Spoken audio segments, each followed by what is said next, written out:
And Jason's hairstyle, I've never seen this one either. It's a new one. It's weird without Chris, but I think this is the first sick day he's ever had in his life. Yeah, I know, it's good must to have be, you yeah. here too, Tom. You know, if we could have a fifth seat, we would. We love it. We love it.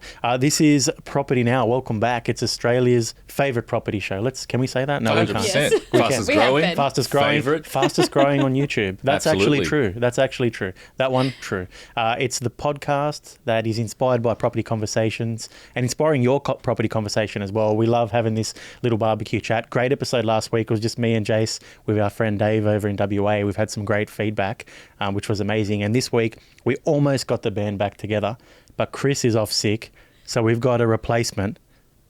Tom Ogilvie, how you going, buddy? I'm good, mate. Excited to be here.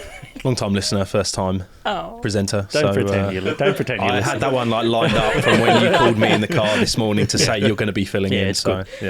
yeah. I know you don't really listen. I know you're going to listen to this one because you love the sound of your own I'm voice. not listening to this one. There's no way. Amazing. I'm, of course, Michael Carboni. You can call me Carbs. And with us, as always, the He-Man, the sexiest voice in property podcast. Hee. How are you, Is Jace? that your tag? Yeah, that's it. No, just for today. Can we do some videos on our TikTok and Instagram pages of you getting ready in the morning, doing your hair, talking about property? I just love the different hairstyle every week. It's Mate, fantastic. the hair's done by however the wind blows, my friend. Yeah. Yeah. It always seems to You blow. wake up just- like this. Yeah, I just get up, I leave the house, and boom. There's no product in that. It's It often blows down and to the right. just Down and to the right. must be how my door is positioned. Yeah.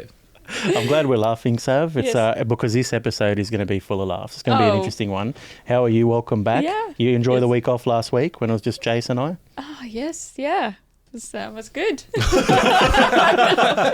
Lovely. It's going to be jam-packed, this one. And this episode is very different. So I've threatened a few times to do PropTok only or only PropTok. Call it whatever you like. This episode is only PropTok. So it's going to be us reacting to some property bros and broettes out there. It's going to be a lot of fun. It may be a little bit controversial.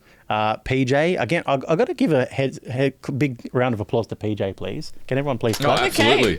And you, Who's you at PJ? home as well. PJ, you might hear us say clip at Page. Hey, PJ, we might be ordering him around. PJ's our editor-producer. He's a lot of effort in this episode because there's going to be a lot of prop talking and going back and forth. The first prop talk. Let's get straight into it. So we know Australia loves property. That's why this podcast is so successful. So we're going to jump into the first prop talk, which is about how much Australia loves property. Let's go. Love that. Oh. Oh, that's not it. One thing I didn't mention What have I joined? the dinner party conversations about real estate. It's a nation that is caught up in a frenzy of orchestrated idiocy of talking about houses as investment. Houses should be places where we live, and investment should be going into the things that produce future value. Houses do not produce future value. They can produce economic growth, Debatable. Wow. which comes at the expense of the dynamism of one's macroeconomy. Every political incentive is to keep pushing house prices up. When you look at Australia, what do you think that's the what he end looks like. game is for housing? There's no end game. This is just petty politics, caressing the ears of the middle ground with policies that are catastrophic for the middle ground in the long term. The problem that Australia has is, we need in Australia over the next I thought 2 your years, voice was 3 years, sexy, we need Jace. Yeah, 1 this million is, homes. We need to doing a good increase job that. here. This is The not Greek. happening, neither by the private sector nor the public sector. Anything that boosts demand is going to make the problem of affordability worse. And to expect sexy. the productive sectors of the economy, Affordability. to expect them to subsidize the increasing spiral of house prices in Australia is insane. This is interesting from the Equity Mates boys, and Yanis is a Greek economist, right? So Yeah. talking about like a lot of countries, I feel like look at Australia and go, that is fucking crazy. That is wild that your prices are as high as they are. Does he have a point, this guy? Yeah, look, I mean, what he says makes sense, but I don't know what sort of perspective he brings. Is he talking about it in comparison to the country where he's from? Greece. Is Yeah, it would be very is it different. very different? Do people not buy investment properties in Greece, and is it only one property per household type of thing? So I'm not really sure, because buying investment property is not just Australian. Like there's a lot of countries and a lot of people, a lot of different cultures who are very invested in real estate. right? Yeah, it taps into what a lot of like doomsdayers out there say about how much further can our prices grow here in Australia. Like it's crazy. Can it keep going at this rate? And is government incentives, which we talk about a little bit, actually inflating things? London, Tommy, maybe you can give us a London. London boy. Tommy, that's my new nickname. London boy. Maybe you can give us a UK perspective of this, because prices are pretty fucked in London as well, right? Yeah, but that was definitely brought on from probably more the 80s and letting people come in and just ramp the prices up, because there was a lot of, without getting too political, a lot of Russians that came in over that time and bought pretty well. I think the average price point in like Piccadilly Circus is probably at about, in dollars, probably 5 mil. I'd say, don't quote me. But it is mad. Like, you come here, I live out near Camden, I drive to Leppington Station and I'll drive past a shed in the middle of a field. It's a house, but it's the size of a shed. And I just look at it and go, that's worth 5 mil. Yeah. It's bonkers. Yeah. But it's because Sydney, unlike London and lots of other places in England and Europe, is still growing, but it's closed off in space. You've got the Blue Mountains surrounding it, you've got the National Forest. You can only really, I feel like, go down the Hume Highway, and that's why you're just seeing prices go up and up and up. So when you say 5 mil in London, is that 5 mil Aussie or 5 no, mil in dollars, pounds? 5 mil. So about probably 2.5 million pounds, I'd say, as an average property price. Yeah, interesting. Interesting. But then you go to like places like Switzerland, and no one really looks to own, because it's just a renter market and the rent prices are really low. So you only really buy property if you're really well off, really, honestly. So but the rent's cheap, as said. So, and that's because I guess they don't have a massive influx of people coming in. They don't have a huge population growth, so they don't have a supply issue. So is it a unique set of circumstances here in Oz where like prices are just inflated because of buyers, because of immigration, because of rental prices, because of government incentives?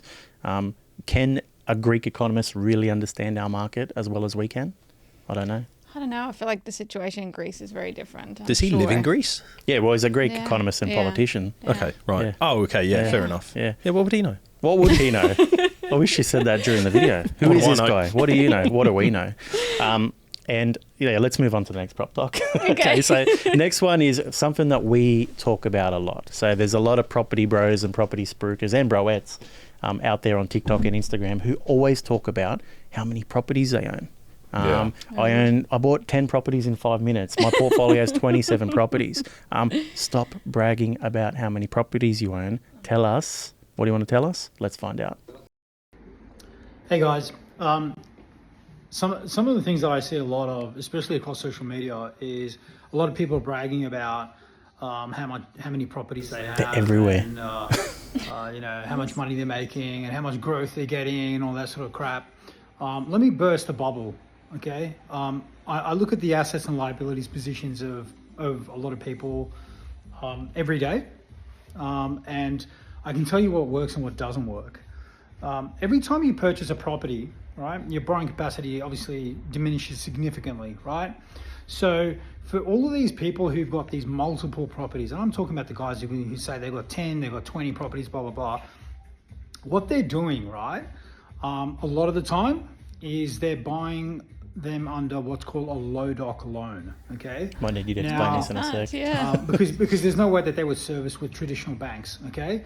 Now, what low doc lenders do is they charge you for that privilege, okay? So if you go to a low doc lender, you're generally going to be paying about 1.5% above what traditional lenders will loan you, okay? Now, it's just straight numbers, okay? If you're borrowing or if you're acquiring assets that are growing at 3% and you're borrowing at 7.5%, then you're not making money. Okay, like you can claim negative gearing on, one or two properties. Into him, mate. Start doing it at scale like that. He's a mortgage you're just broker. not making money. As I said earlier, I look at a lot of assets and liabilities positions, right? And when I run valuations on a lot of these properties, Do you know this guy? a lot of them No, I haven't don't. moved in years. Not a friend of yours? Right? And I always say to people, why are you keeping this? Like, you're not making any money. You've had it for 7 years. And usually they shrug their shoulders. And the truth of the matter really is they can't accept a loss. They can't admit to themselves that they're not making money and they don't want to sell, because if they sell, then they're admitting defeat. It would be hard to And let that go is- too, because you're like, oh, maybe the up is just around the Exactly. corner. Yeah, because it does happen. Yeah, it happens a lot. Yeah, you look at some of the price history. It's if someone sold it and made a loss, and the next person who bought it then sold it a couple of years later, Yeah. makes a 20% gain. Loss is only on paper until you actually Yeah, so sell it. So what's a low doc loan? Oh, so low doc. Yeah, look. Firstly, I think it's funny how he's talking about people spruiking the number of properties, right? So I think he's trying to point out, they're not giving you the full picture, that they've got how many properties and you don't know the ins and outs. But he's also assuming that they're getting these loans to buy these properties via a low doc loan, right? Maybe they just make a lot of money and they do have very good income through the business that they're operating. And often people who are talking about how many properties they have usually have a vested interest. So they're either a buyer's agent, Yeah. Or they're what if they running bought it some for sort of cash? property seminars, Yeah. Or they're super rich, Yeah. right? But Yeah. if I'm out there spruiking, especially on social media, how many properties I have, I've got a underlying reason to do that. I'm not just doing it to kind of brag, right, on social media. Yeah, no because one's I'm like on- usually yeah. a buyer's agent. No I'm one's on usually- socials going, hey, I bought 20 properties. for no reason, you know, right? just letting you know. Yeah, Just 'cause, 100%. But a low doc loan is if you're self-employed and you haven't done your tax returns, certain banks, especially the non-bank lenders, they're happy to look at what your income is just by looking at your BAS, for example, just by looking at your business activity statements. I'm glad you. Right?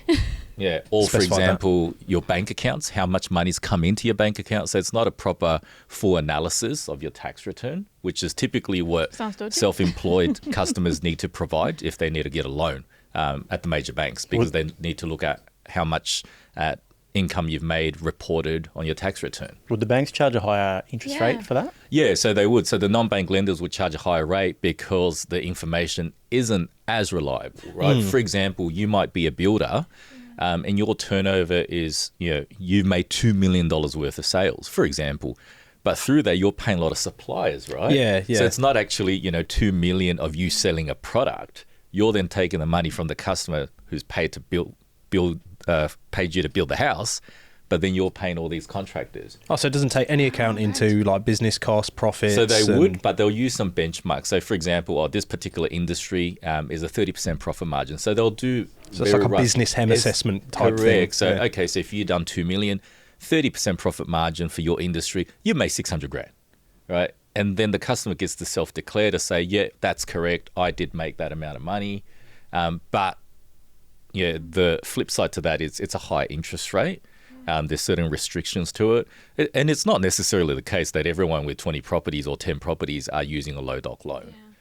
So that's a massive assumption right there. Yeah. So I think a lot of these TikToks, it's funny he's trying to point out when people spruiking properties, they're not giving you the full story.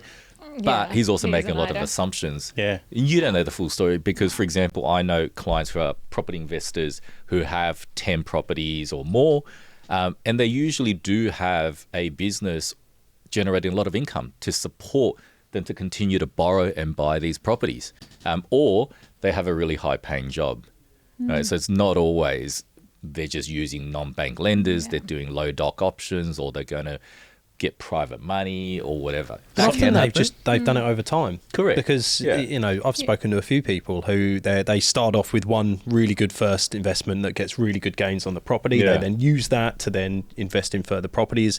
Yes, by the end of it they're leveraged to the eyeballs, but Yeah. when they actually look at their portfolio, there's a couple of million there though. So they might be not getting the returns, but actually as an overall portfolio, they're in a pretty good position if they did decide to sell up.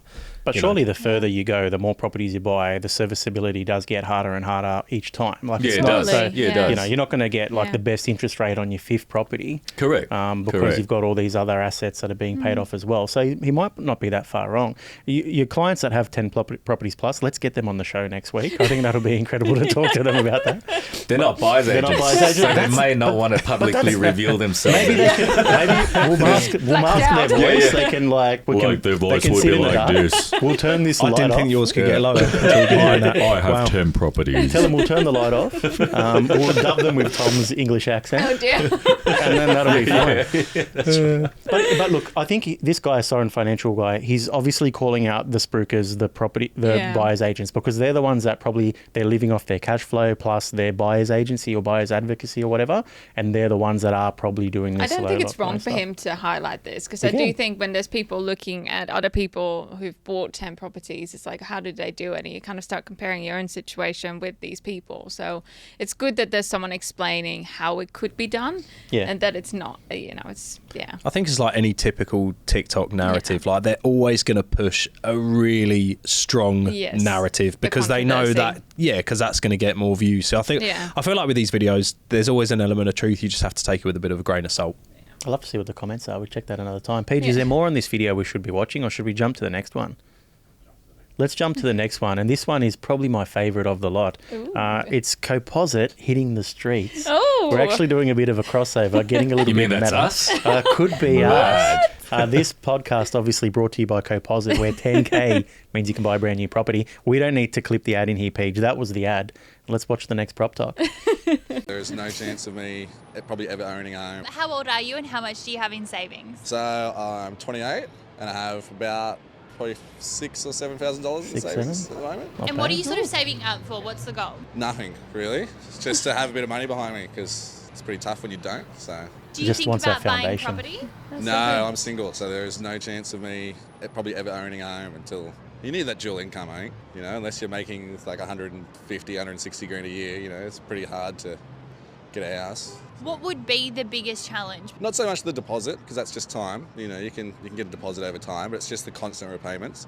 Like, unless you're in like a progressive job where you can just get more and more money, I don't think it's realistic to get a repayment that's half of your salary and then you're just living on ramen for fucking like 4 weeks. I'd say the repayment wrong with is the ramen? hard part, but there's Too many Very noodles. way accurate. around that when it's however much it is for a house, like how many, probably 20 times your salary, you know what I mean? So what are you going to spend your savings on then? I don't know, maybe a new car, who knows, maybe I'll save up and get a better car that I can sleep in. So we're from Co-Posit for $10,000. I like this guy. People get Yeah. into their It's very down to earth. Keeping it real. Down to earth, keeping it real. One Yeah. interesting thing there, like I'm not thinking about property because I'm single.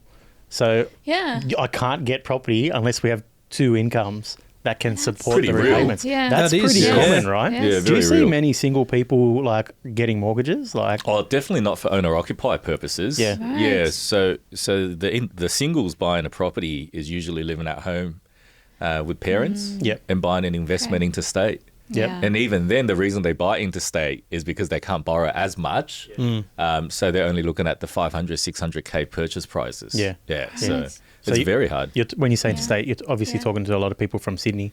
And, Yeah. and throw back to our Bank of Mum and Dad episode a couple of weeks ago, which, Yeah. we delved into that a lot. Yeah. Single person, well, you're not single, Sav, but like looking at buying your first property, would you Yeah. be doing it, looking at that if you were If single? it wasn't for first home buyer grants, I would be looking at investment, because exactly like borrowing capacity, like the deposit, and it's great that there's grants for that and schemes, but it's the ongoing repayments. Because if you pay a 2% or a 5% deposit, the repayments They're going to be bigger. They're going to be, Yeah. yes, if you want to live in it, Yeah. because you're paying a lot of interest. This guy says he's got 6 to 7K in savings, and like there's no plan for it. I find that it's really interesting because he knows he needs a foundation of money. He knows he needs money there just in case, eventually for a deposit. It's funny that he didn't think the deposit was a difficult part, like, because that's just time, whether it takes 4, 5, 6 years to save for that deposit. But I feel like, how old was he? 28? Yeah. About your age, Tommy. There's people out there in their 20s who don't have a savings goal, don't have a savings target, because they know property needs to be something they invest in eventually to at least live in, but they're just not, they can't bridge the gap between having 6K and getting there. It was interesting where he said that as well, like having progressing salary as well, like, because it's actually a really good point, you know. Like, there's a lot of things he said was like pretty good. You can tell obviously the guy's not from the property industry, but he was placing some good caveats there, because Like you know, what? I remember when we bought our first and only property, which we live in. And, we were dual income with my wife. And at the time, this is 2020, when they were just throwing money out. And I think we got approved up to 1 mil, which we didn't go anywhere near when purchasing. And I look back now and think, if we were on the salaries that we were on then and nothing changed and we'd bought at $1 million, we'd be out the house in this market. Yeah. So it is irresponsible. So I found that interesting. He said, not having that progressing payment, which you do need because, there is volatility in the market, as we're seeing now with interest rates. So there's a lot of truth to it, sadly, that, I think it's as well people's perspective on owning property, certainly in Sydney, has changed from rent vesting, which all about. I think there is that, instead I'll rent where I live and buy somewhere else. Or I'll buy something like that. or I'll buy a car and live in the car. Or that too. I'm not opposed to that. Your car's big enough. You got a beast of a car. You could live in there. Yeah. Second kid on the way. Maybe that'll be difficult. No, yeah. But maybe that'll be the straw. Sleeping. Maybe, that'll be it. But Coposit Street going strong. 10K followers on TikTok. So please jump along. What a lot of these 28-year-olds with a little bit of savings that can't think about property just yet, what they're doing is probably looking at other alternative investments. So there's a big conversation around property versus shares at the moment. And our next Prop Talk goes into that as well. So good segue, that. Michael. Chris isn't here, still doing the good segues. Okay, guy on the left, property, guy on the right, shares, for anyone that's not watching along. Average return 6.8, property 9.2, shares, both with 75K. This guy on the left buys 500K property. Guy on the right, 75K worth of shares on the ASX. First year, 3 years in, the property guy's made 109K, share guy 22K. 5 years in, property guy 194K, share guy 41K. And 10 years in, if we can pause that page. So anyone, you would be a great horse racing and commentator. And they're going, and they're off, and they're racing. I realised I have to commentate for the people that are listening to this on Spotify. Oh, the Spotify. Yep. But guy That's on the right, after 5 years, he's invested 500. He's invested. So they've both invested 75K. The guy who invested 75K in property, he can get a mortgage, a loan, obviously. So he bought a 500K property. He's actually made in 5 years $194,000 based on the value of the property. Whereas the guy who invested 75K in shares, his portfolio is now 116K. He's made 41K. Keep rolling, Page. Let's go to 10 years. Oh, I've just realised it's the same person. I thought they same were actually twins. Let's look at 10 years. Let's pause it on 10 years. It was the pillow that gave it away. He's just reversed. Different hairstyle would have helped, hey, Jace. 10 years, that 500K property is worth 965K. So the guy that invested in property has made $465,000. The guy who invested 75K in shares, he's made $105,000. That's now a 180K portfolio. And let's go to 20 years. If you're prepared to wait that long, which you should, investing is a long game. But 20 years in, that $500,000 property is worth 1.86 million. He's made 1.36 on that investment. The shares is worth 436K. He's made 361K. So I think the point of this video is to showcase that the annual return typically on shares is probably higher than property. Gross return, correct? That's gross, isn't it? No, gross return. The way you said it was fantastic. We're going to clip that. But I would never hit that word again. So, but they're showcasing the leverage on property because, of course, if you're like investing 75K in shares versus 75K in property, not exactly the same, right, Jace? Yeah, correct. Because the asset base is bigger. So then, if everything is equal, the rate of growth is the same. One is starting at 500K as asset value in property, and the other one is 75,000. Yeah, but again, it's also oversimplification of course, I'm everything. So confused actually after watching this. There's so much that's not considered. So what's not considered? Let's talk about interest rates, costs that you have when you buy a property, like stamp duty paid. They didn't deduct that. Exactly, all of that. Was it an investment shares you investment just property? buy. Like you can start with very little. I don't know. Was that an investment property in this scenario? Well, yeah, they haven't. Yeah. If it was, they haven't Exactly. included. They've got to take off income. however Yeah. much percentage Yeah. when he sells it. Yeah, that's right, because you're paying interest for the loan, right? So the return is different over time. Yeah. The holding cost is different. Yeah. So if you're trying to make an argument that property is more superior than shares, yeah, and he's making that argument purely from a capital growth perspective, yeah, that's what he's trying to highlight. But I think that's where people oversimplify, and it depends on your situation, right? Like, what if you can't borrow money? Yeah. Yeah. I think stock You and can't shares get a are loan. great way to get in. So you got 75 grand. What are you going to do? Yeah. You can't buy a 75 grand property. I mean, you can buy a car space.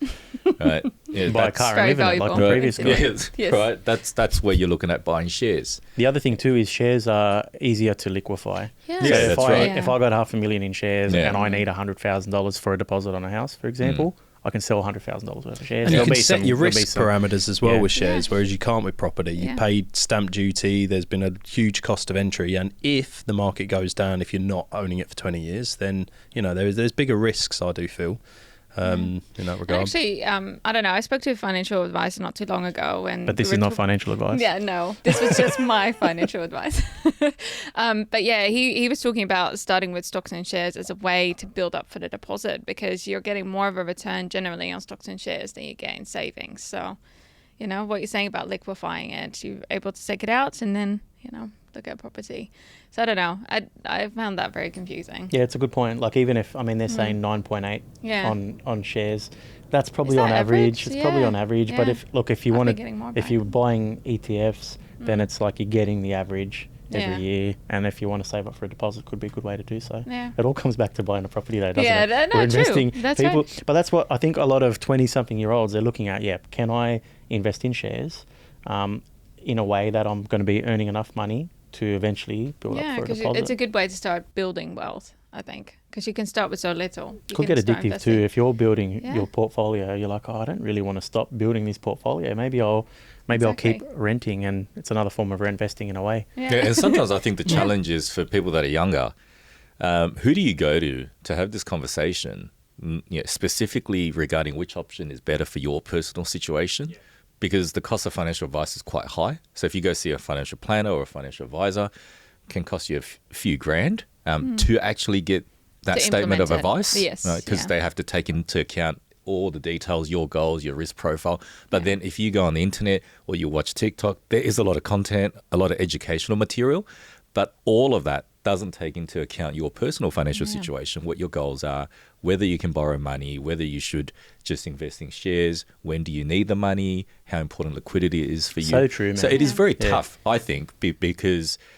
And I think that's one of the issues in the country where financial advice is very expensive. Yeah. Now, if financial advice was $500, then someone could go see someone. I want to say, like, if you want to implement it, it was going to cost me a lot of money. But I actually just had a conversation with him. They put up a plan and it cost me about $350 just for the plan, right? Like, if they wanted to action it, then it would have cost a lot more. But I'm like, I can take bits of this. You're one of decide these what I people want. who does 7-day trials at the gym, aren't you? Yes, absolutely. Finding cash flow ways. But it was a really That's good pretty cheap. conversation. Are you Yes. implementing the plan yourself? Yeah, no, I've changed my super. Like, there's certain things that came from that conversation that That's I thought smart. I Okay. didn't really know that. Yeah. Yeah. So It's good to get that advice, because you're right. Typically, I wouldn't even. Yeah. A lot of people don't look at a financial advisor because they think, oh yeah, I don't.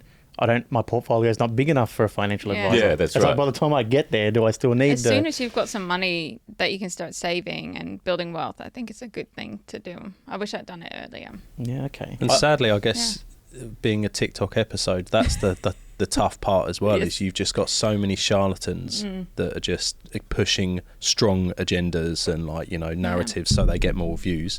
Yeah. Like us, apparently. We have a lot of people saying that we are spruiking property, and we just had a whole conversation about how shares might be a little Yes. bit better in some Yeah. cases Yeah. or Yeah. in Yeah, early definitely. stages. Well, that's Yeah. exactly right, because Yeah. that guy that was just on, he's an associate mortgage broker. He works 2 jobs. I feel like you all know each other. right? He also Are you works, talking about the twins? Yeah. Oh no, it's one person. Did you see Yeah. him at the committee meetings? No. I just see him on TikTok all the time. You see him at the hairdresser. TikTok mortgage brokers? Yeah. I don't need a hairdresser. And has bought 3 or 4 properties. He's very pro property. Yeah. Okay. All his TikTok is about property, is about lending, is about mortgages. well, That's right? good You know, context. but he's very hardworking. He's got 2 jobs, right? He's got 2 full-time jobs. Look, I think right? I think the big message though is invest in something. But Yeah. like obviously be educated and informed and like you're always gonna in 10 years time say, oh, if I did that I would have been a bit better off. Yeah. I should have done that. But as long as you're investing in something and you've put the research into it and you're prepared to hold on for a long period of time, you will make some money. Either way, whether you're on the left side or the right side of that couch, it's gonna work at some stage. Yeah. So, Have a plan. Really good point. not Yeah. financial advice. Well have a said. plan. Don't No. speak to me. Yeah. Get the $350 Yeah. advice from whoever. Savvy They're might really wanna, good. You might want to shout them out. I don't know. You might not want to. GP Wealth. Okay, GP Wealth. Savvy's going with your strategy and not coming back to you. I paid them. But thank you, GP Wealth. Guys, let's go to the next one. We try and explain a lot of things here, and we do an okay job sometimes. But what if a property bro tried to explain? Let's jump into that one, Paige. Interesting. This is my plan to purchase my 4th investment property as a 24-year-old living here in Is Australia. this the same guy? My Yeah, first it is. property I It bought is. with my Yeah. old man. It was both of our first investment properties. This was back in 2022. My second investment property I purchased on my own solely. This one was in my personal name in 2023. And my third one also purchased by myself, but this one was through a company. So and price trust points structure are that I under set up, 400K and that on was all purchased in 4 of February these this year. properties. I get asked all the time And all why in I WA. purchased through a trust and company structure for my third investment property. And the main reason was to hopefully preserve my borrowing power. I want to preface this by saying I am not an accountant, so make sure you check with your just own distracted accountant to see by if this his is suitable for you. Yeah, can He's we not stop an that? accountant, The shorts are but very he's a short. mortgage broker. Okay. You're getting like a real. JC, I think my this angle, angle is not good. like this, Yeah. like 4K virtual reality. I feel like he's sitting on this TV right. You're in a headset right now. Yeah. There's the episode of Friends where the Phoebe's boyfriend doesn't wear. Anyway, watch that episode of Friends. It's a good one. This is suitable. Trust structure. Buying under a trust structure. Does this get away? Is this another strategy to get away from low doc loans and things like that? Yeah, Or like, again, like massive oversimplification. Yeah. You know, it does exist, but there's so many caveats and conditions. You know, like I think he mentions that. Oh, I had to find a property savvy accountant. So the idea is that, in a really simple way, if you buy a particular property in a trust structure, not in your personal name, Yeah. and that the property is cash flow positive, meaning the rent income coming in is greater than the expenses going out, so greater than the interest that you're paying or the holding cost, right? So at the end of the week, let's say, for example, you're $10 ahead or any amounts of money ahead, Yeah. it's positive cash flow, right?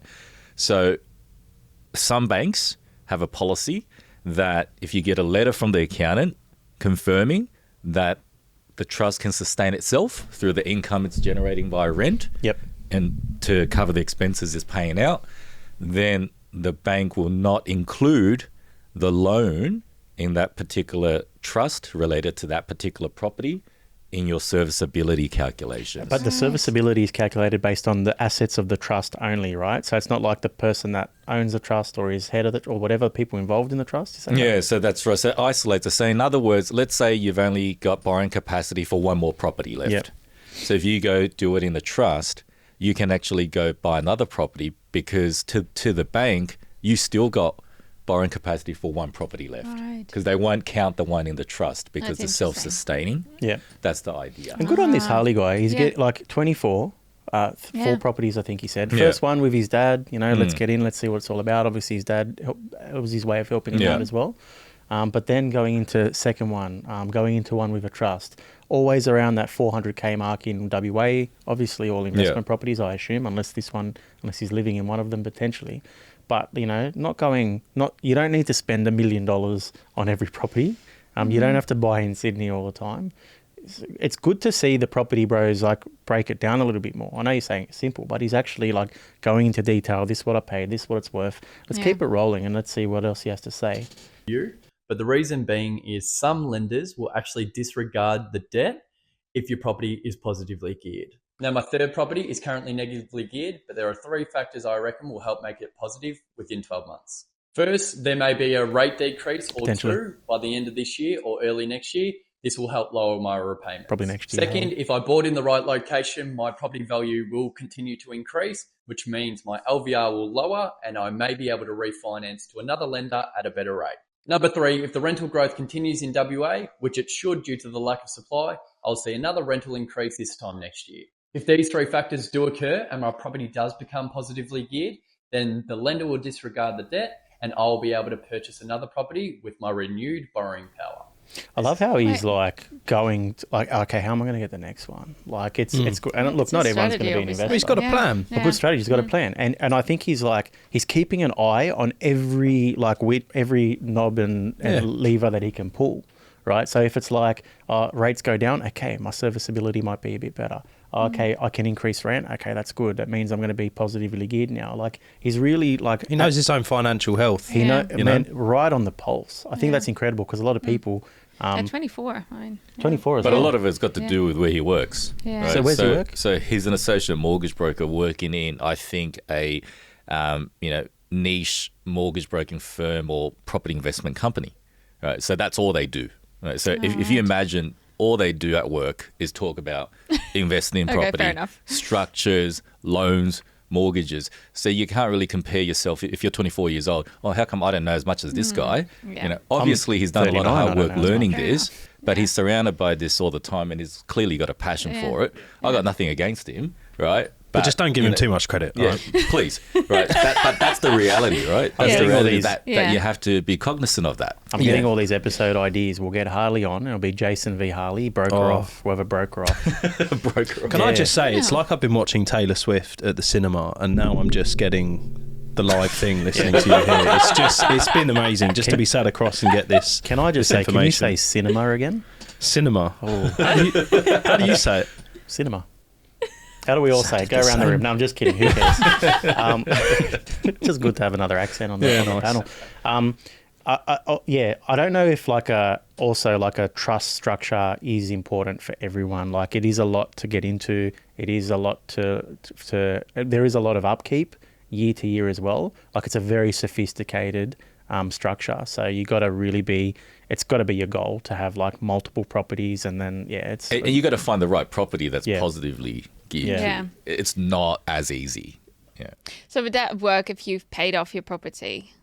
And then that would work, but that's a condition, right? Is Yeah. that you have to go find a property and you're not borrowing too much. Yeah. Maybe you're borrowing 50%. Yeah. So that property is cash flow positive. Yeah. Right? Yeah. But then where do you get the deposit? So there are all these conditions that need to be met. And it's not like the magical answer that, I've got no more borrowing capacity. I just got to go do it in the trust structure. It's probably trickier as well. Like it's not correct me if I'm wrong, Jace, because I haven't done this before, but I assume, say you bought the property, you get it into a positively geared scenario, you can't just then say, okay, I'm going to put this under a trust, because then you got to kind of sell the property to your trust, that's right. and then there'd be some Stamp tax duty and issues. Stamp duty issues. Yeah, okay. So it's got to be positively geared from the start, correct? Yeah. Okay. Yeah. All right. Yeah. That's right. Yeah, very interesting. Next video page. There's I notice with a lot of my titles, there's verses. So that's why we've got Mortgage Broker v Mortgage Broker coming up soon. But this next prop talk is cash flow versus appreciation. Big question for if you're into the investment space or when you're buying your next or first property. Cash flow v appreciation. Mate, you've been on TikTok a lot. Oh, mate. You sent me most of these.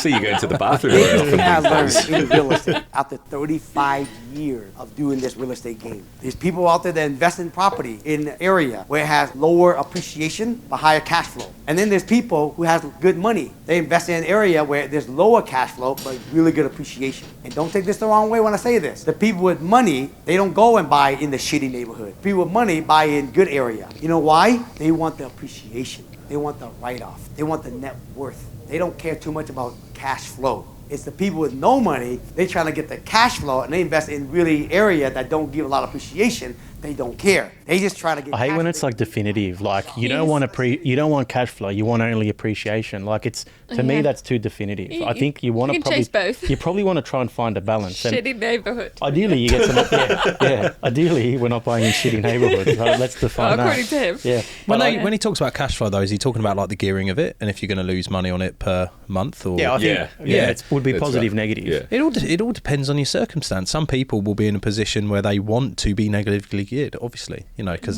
for tax purposes, it's obviously so doesn't live in situational. Australia. Yeah. Not only the tax purposes, but sometimes you might want a certain, like it may be your weekly cash flow that you're looking at. Okay, living day to day, buying the next property. What levers are you pulling and pushing?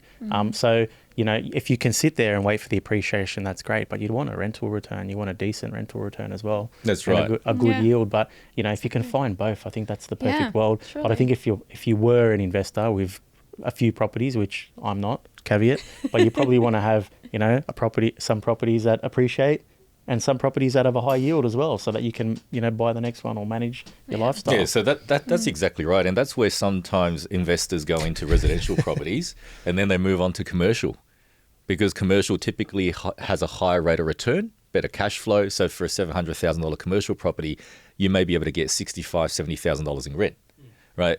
And that complements someone who might be losing money because they've been chasing capital growth on the residential properties, buying houses in sought after areas where the rent is probably $700 a week, but the property's worth, or the value of it is $1.5 million. So they're losing cash flow, but they're getting a lot of capital growth. So part of their next strategy is, let's go get some assets or properties that's got better cash flow. So it complements both of them. Because there's also an impact on borrowing capacity. If everything is negative, your borrowing capacity or your serviceability is gone. Yeah, you need after a bit of yield. one or two properties. Yeah, unless so you get a that's low why, doc loan. or buying a trust. Or buying a trust. But that's why in the That's previous going to be the one, name of this episode. right? He's buying these properties like you mentioned there, 420,000, so forth. And he probably chose those properties on purpose, not necessarily just based on budget. He could have bought a property, the first property, for $800K, but he knows if he did that, then he'd be tapped out in terms of serviceability. So rather than doing that, he'll buy two properties for $400K each. Yeah. The rent from both of them combined is going to be more than the $800K one property. Yeah. Right? So that's going to support his serviceability and buying capacity. He's obviously chasing cash flow, right? Because the $800K property would probably appreciate more than the two $400Ks potentially. Correct. It's a very general comment to make. That's right. So if you want to go extremes, the best way to make money on property is go buy a property that's worth $50 million. Because after 5 years, somebody will buy that property for $80 million. Let me just make some notes. So just buy $50 million. That's all you got to do. Okay. I think this can be the last episode. What else can we talk about? So, guys, everyone at home, you've buy a done it. $50 million property. And there's plenty of those in Sydney at the moment as well. So if you're looking, I feel like Kalido Loan's really focusing on commercial at the moment. You talk about $50 million properties only, guys. Only commercial. That's how you make money. Yeah, let's do it. That's fantastic. I had a really good point. I forget what it was. Does anyone else want to say anything while I think about that? Let's watch a bit more. Yeah. Brand new, do both. Start to look at your portfolio. Try to get more of this than cash flow. Because remember this, cash flow don't build long-term wealth, and it don't build big wealth. Appreciation build big wealth. I think he's right and very enthusiastic about it.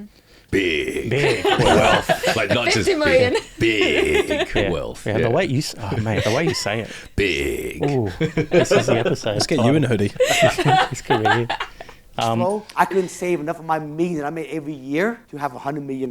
The other one is like apartments v houses, because the rental yield on a house, and we're talking investments only here, obviously, so for now, but the house will probably appreciate more than the apartment, but the rental yield on the apartment would probably be higher than the house. So again, balance it out. It's cash flow v appreciation. Yeah. Try and have both. I feel like that's the overall theme, right? It's like whether it's shares, whether it's types of investments, it's just like, what's the word I'm kind of trying to think of? Like, Cinema. $50 million. No, diversify. Yeah. Just diversify. Don't put all your eggs in one basket. If you have the ability to be able to, have kind of multiple investments. So for a first property then, what would you guys reckon? Appreciation or cash flow? Again, it's based on the individual. I'm going to throw it to Jason. It really depends. Because you might be buying your first property, living at home, low expenses, you're on a good income. So serviceability for you is really strong, but you're low on deposit, right? So then for you to purchase your next one, you need your first property or asset to be high capital growth, because you've got all that serviceability. How do you use it? But someone else could be parents going guarantor, but they don't have enough income. Serviceability is low. So for them to not tap out after the one property. They're thinking, how do I buy my next property? Because I don't need as much of a deposit because my parents are helping me out, but I just really need that serviceability. I'll buy something cheaper with really good rate of return. So that's going to help me get my next loan.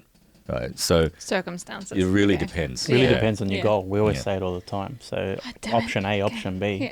Do you want personal advice? I'll be a bit more cut through than that. And I'd say, without looking at the specifics, I would personally always say appreciation for your first, because I think it's a good cornerstone to build off. And this is not taking into account everyone's situations, but if you can get something where, yes, you might be doing it tough for those couple of years, obviously financial advice, don't get into anything you can't continue with.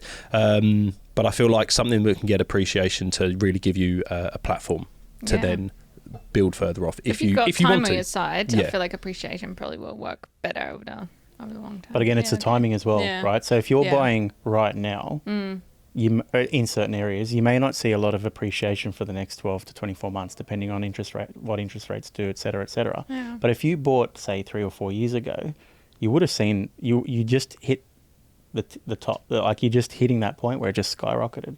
So anyone that bought in that time versus anyone that's buying right now, they would have seen appreciation in a quite faster period. So it's a tough one. It is a tough one. And that's a good point. And I think it's not only investment properties that applies, for example, because we see a lot of clients buy their first home, and you see the difference if someone bought their first home to live in and they've got plans to upgrade 5 years' time because they're starting a family or whatever.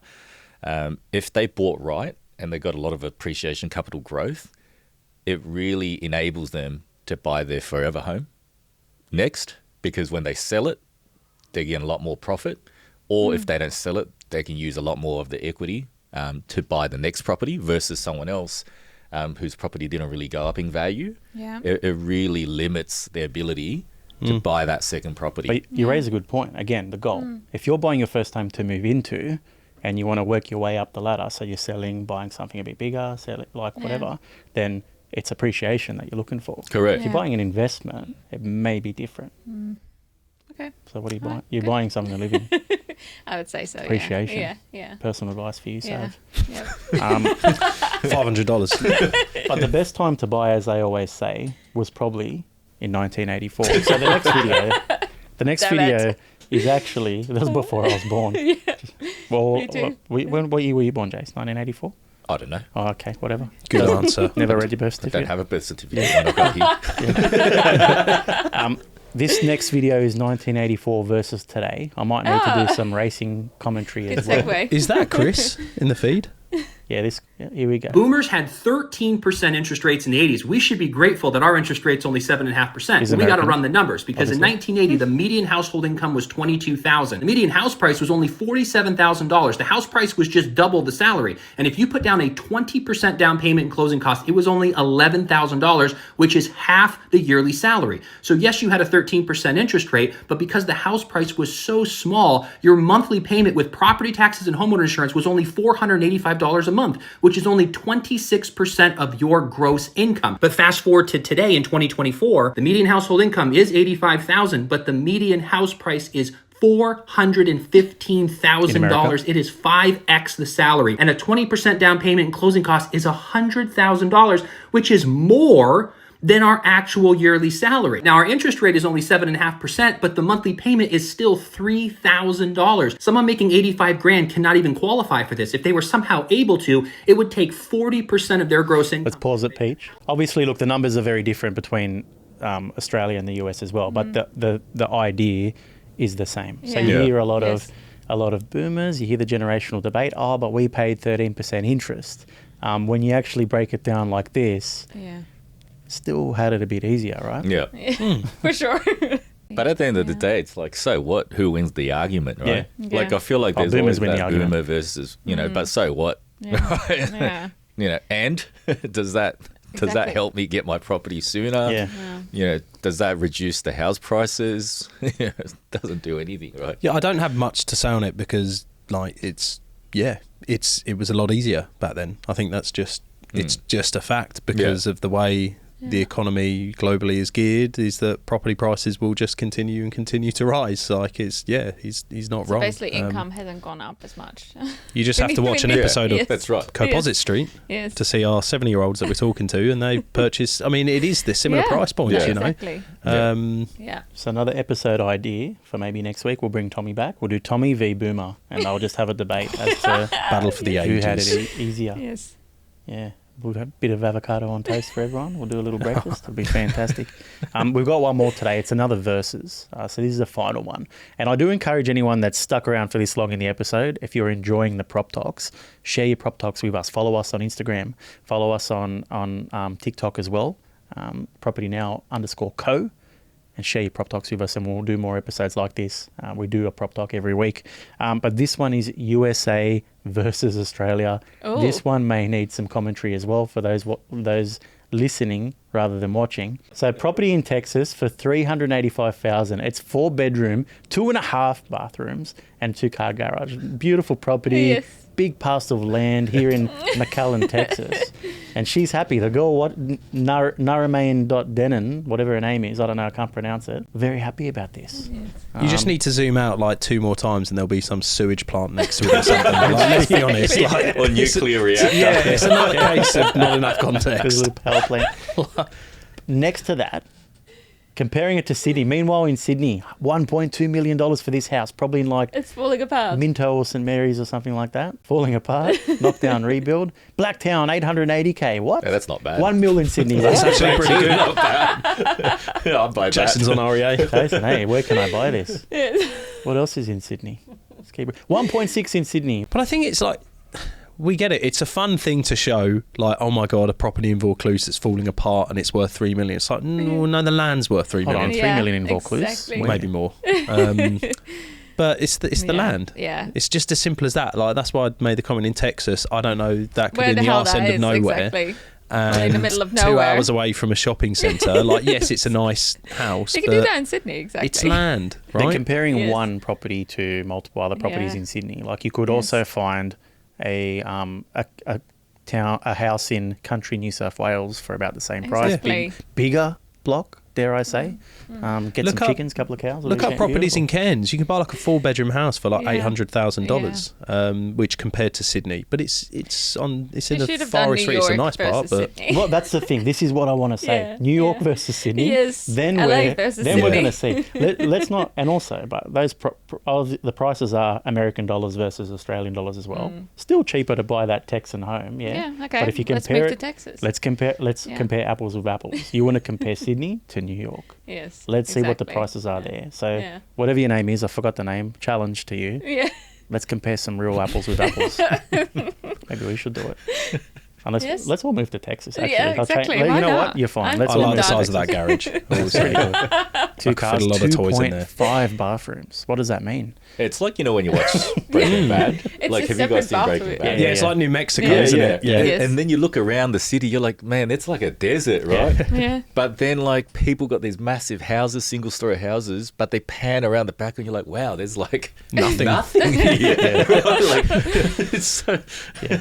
So we're paying for something. I don't know how much is there. Look, some of the properties too, the Minto, St Mary's, I don't know what's around those either. But they're obviously a bit more dense than this Texan property. Oh yeah, yeah. So we're definitely. we're not moving to the US anytime soon. Okay. It'll be near an El Jana, which alone probably justifies the cost. Actually, El Jana, that's why the prices have gone up. It's like love it. Well, guys, that's another episode of Property Now. I think we ended at that. This episode obviously brought to you by El Jana. Sorry, Frangos. It's El Jana today. But guys, thanks for joining me again. We'll be back next week. We'll have another topic to discuss. Maybe we'll do some more prop talks as well because this is a lot of fun. Thanks for joining me. Yes, it was good. Thank you. Thanks for having me. The Property Now podcast offers opinions on Australian property news for informational and entertainment purposes only, and they are general in nature. It does not take into account your objectives, financial situation, or needs. It does not constitute professional advice. Always seek expert guidance before making any property-related decisions.